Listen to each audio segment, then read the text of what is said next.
लेकिन आज भारत के अंदर सनातनी समाज और अमेरिका और दुनिया के अंदर जो सनातनी समाज है, आज उसको इस बात का एहसास हो रहा है कि कैसे इतने सालों से उनको गुमराह किया गया। आज वो उस पीड़ा से बाहर आ रहे हैं और जब वो जोर शोर से बोलने लगे हैं, आपसे सवाल पूछने लगे हैं, आपको गली और चौराहे को घेरने लगे हैं, तो लोगों को पसंद नहीं आ रहा है। तब लोग हमको अलग अलग नामों से कहने लगे हैं, ये कट्टरपंथी हैं, ये हिंदूवादी ताकतें हैं, ये एंटी इस्लाम है, ये एंटी मुस्लिम है।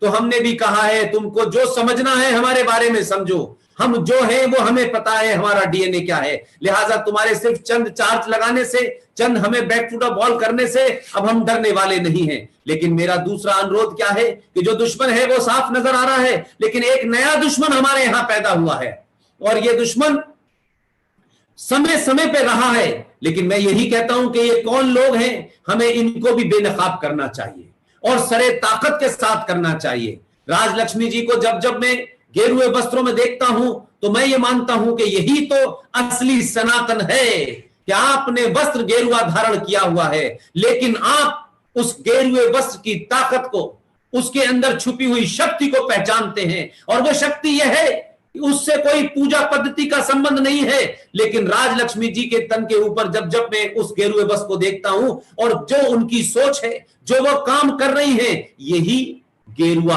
वस्त्र है, यही काम करना था। लेकिन कुछ लोग इस देश में गेरुआ वस्त्र धारण करते हैं, हमारे ही पैसे से, हमारी ही ताकत से, हमारे ही दान से ताकतवर हो जाते हैं और फिर वो कौन से उनके वेस्टेड इंटरेस्ट होने लगते हैं कि हमारे देश की संतों की जो सबसे बड़ी पीठ है, उस पीठ पे बैठ करके अनाप शनाप बेमतलब की बातें, तमाम इधर उधर की बकवास वो शुरू कर देते हैं। हजारों करोड़ों लोगों की आस्था को अपने किसी हिडन एजेंडे के लिए, कुछ प्राप्ति के लिए आप इस तरीके की भाषा बोलते हैं जो सनातनियों को, इस समाज को, संतों को शोभा नहीं देती है। मैं किसी व्यक्ति विशेष का नाम नहीं लेना चाहता, लेकिन आज नए नए संत पैदा हो गए हैं, कुछ पुराने संत हैं, क्या उनकी मजबूरियां मैं नहीं जानता, और वो धर्म और मजहब के बीच में तुलना करने लगे हैं। और मैं ये कहते कहते पिछले 3 साल से शायद ही कोई मेरी ऐसी स्पीच रही हो जिसमें मैं बार बार ये कहता हूं कि हमने एक झूठ बोला, वो झूठ राजनीतिक सत्ता में बैठने वाले लोगों ने बोला, समझ में आता था, वो समाज के कुछ लोगों ने बोला, समझ में आता था, इंटेलेक्चुअल ने बोला, समझ में आता था, जो सत्ता के दलाल थे उन्होंने उसको बढ़ावा दिया, समझ में आता था कि सारे धर्म बराबर हैं। लेकिन मैं बार बार कहता हूं कि समाज के 99% लोगों को यह झूठ नहीं बोलना चाहिए। और जब यह समाज उस झूठ से बाहर आ रहा है, जब चौराहे चौराहे इस बात की चर्चा हो रही है कि धर्म और मजहब में फर्क है, और लोग ये कह रहे हैं कि सिर्फ धर्म तो दुनिया में एक ही है, उस धर्म का नाम है सनातन। मजहब पैदा होते हैं, मजहब मर जाते हैं, मजहब किसी का पैगंबर होता है, उसकी कोई किताब होती है, मजहब आते हैं जाते हैं, मजहब कुछ नहीं है, मजहब एक गिरोह है। उस गिरोह के नाम पर आप लोगों को यरगमाल बनाते हैं, आप उनको बंधक बनाते हैं और फिर आप उस मजहब के नाम पर सत्ता प्राप्ति की कोशिश करते हैं। आप लोगों के ऊपर जबरन चीजें थोपते हैं, आप ये करेंगे तो ये है, आप ये नहीं करेंगे तो ये है। एक तरफ ये लोग हैं और एक तरफ वो लोग हैं कि आप किसकी पूजा करते हैं, कैसे पूजा करते हैं। लेकिन प्रकृति ने जो कुछ दिया है वही की पूजा करना हमारा धर्म है। एक राजा का धर्म है, एक नौकरी करने वाले आदमी का धर्म है, एक पति का धर्म है, एक पत्नी का धर्म है, सबका धर्म बटा हुआ है उसके अंदर। हम धर्म और जब मजहब की तुलना करते हैं तो हम गधे और घोड़ों को एक साथ खड़ा कर देते हैं। लिहाजा मेरा मानना है, और मैं आपके माध्यम से कहना चाहता हूं, ये तमाम सारे लोग आपके देश में भी आते हैं और बहुत बड़े बड़े कथावाचक हैं। मैं किसी की शान में गुस्ताखी नहीं करना चाहता, लेकिन मैं बाध्य हो गया हूं, मुझे मजबूर करा है कि मैं ये बोलूं। मैं बोलना नहीं चाहता था, ये मेरा टॉपिक नहीं है, लेकिन मुझे गुस्सा है इस बात का कि भोली भाली जनता जो सिर्फ आपके ऊपर आस्था रखती है, जो सिर्फ आपकी तरफ ये देखती है कि आप जीवन के कुछ रास्ते बताएंगे, आप जीवन के कष्टों से उन्हें कुछ निवारण का रास्ता बताएंगे, आप उनकी खोई हुई मेमोरी को दोबारा से जगाएंगे, जो उनकी एक चाहत है अपने पुराने संस्कृति को प्राप्त करने की, उस धर्म को जानने की, आप उससे उन्हें अवेयर करेंगे। लेकिन आपका क्या स्वार्थ है कि आज आप इतनी बड़ी पीठ पर बैठ करके मौला रे मौला बताना शुरू कर रहे हैं। एक मोहतरमा कहती है कि अगर हम 5 मिनट के लिए अपनी कथा रोक देंगे तो क्या हो जाएगा।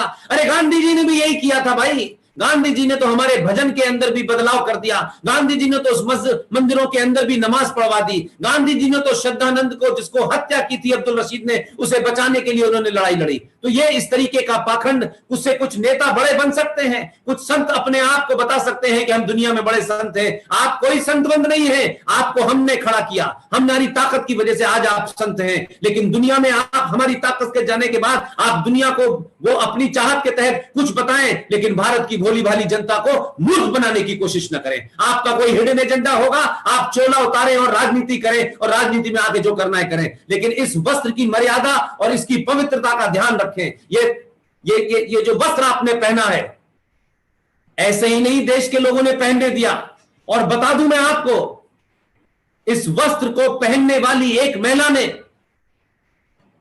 आपने उसके वस्त्र पर चोट करते हुए आपने उस महिला को 10 साल तक बिना चार्जशीट के टॉर्चर रूम में रखा।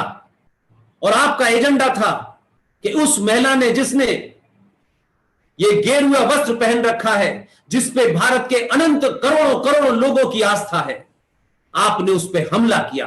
एक राजनीतिक दल ने हमला किया। ये चर्च से ड्राइव होने वाली एक महिला जो यहां है, जो भारत के अंदर किसी एजेंडे के तहत आई हुई है, वो तमाम लोग इकट्ठे हुए और एक महिला को, इसलिए नहीं कि उस महिला ने कोई क्राइम किया था, आपको भारतवंशियों के उस आस्था को चोट पहुंचानी थी, तो आपने साध्वी प्रज्ञा, जिसने अपना जीवन सनातन के लिए दिया था, उस पे हमला किया। आपने उसको पकड़ा और हिंदू टेरर की थ्योरी में लेके आए। तब भी यही खामोश देश ने बहुत ताकत के साथ प्रतिकार किया। और ये बात उन लोगों को बताना चाहता हूं जो बड़ी बड़ी पीठ पे बैठ करके हमें आज एक नया नैरेटिव क्रिएट करना चाहते हैं। भारत के सनातनियों में आई नई ताकत, नया ज्ञान, नई ऊर्जा, नई रोशनी, उसके प्रति उनका लगाव, उसके प्रति उसको प्राप्त करने की चाहत को कम करके ये एक नए नैरेटिव में हमें ले जाना चाहते हैं। माफ कीजिएगा, इसी देश ने साध्वी प्रज्ञा को, जिसके ऊपर हमला किया, उस गेरुए बस पे हमला किया, इस देश ने उस महिला के बारे में यह नहीं पूछा कि यह आतंकवादी है या आतंकवादी नहीं है। इस देश को लगा कि यह हमारी आस्था पे चोट की गई है, इस गेरुए बस पे चोट की गई है। यह साध्वी प्रज्ञा एक अपने आप में कुछ अकेली नहीं है, यह साध्वी प्रज्ञा एक सिंबल है गेरुए वस्त्र का। लिहाजा उसको पूरी ताकत से जिताया और जिस शख्स ने उसके ऊपर आरोप लगाया उसको बुरी तरह हरा दिया। लेकिन मैं बार बार कहता हूं, ऐसी पीठों पर बैठ करके ये अध कचरा, ये मक्कारी भरा, ये किसी मजहब के अंदर नया नया नारा लगाने वाले लोग, ये अजान को जस्टिफाई करने वाले लोग, ये अजान के लिए भक्ति रोकने वाले लोग, भारत में कई हजार सालों के बाद सनातन की जो चेतना जागी है, उस चेतना को समाप्त करने के जो दुश्मन हैं, आपका नाम भी उसी में गिना जाएगा, आप भी उसी पंक्ति में खड़े होंगे। ये ध्यान रखिएगा। ये 90 करोड़ इस देश का सनातनी, जब तक सनातनी नहीं था तब तक इस देश की सत्ता पे बौने बैठे। 2014 में उसे एहसास हुआ, 2019 में उसे एहसास हुआ। इस एहसास को जो भी कम करेगा, इस एहसास से जो भी कोई उसको वंचित रखेगा, उसे ये देश किसी भी कीमत पे, किसी भी गद्दी पे नहीं बैठने देगा और गद्दी से बेदखल कर देगा। ये ध्यान रखिएगा। लिहाजा आप लोग भी ऐसे लोगों को, ऐसे पाखंडियों को बेनकाब करें।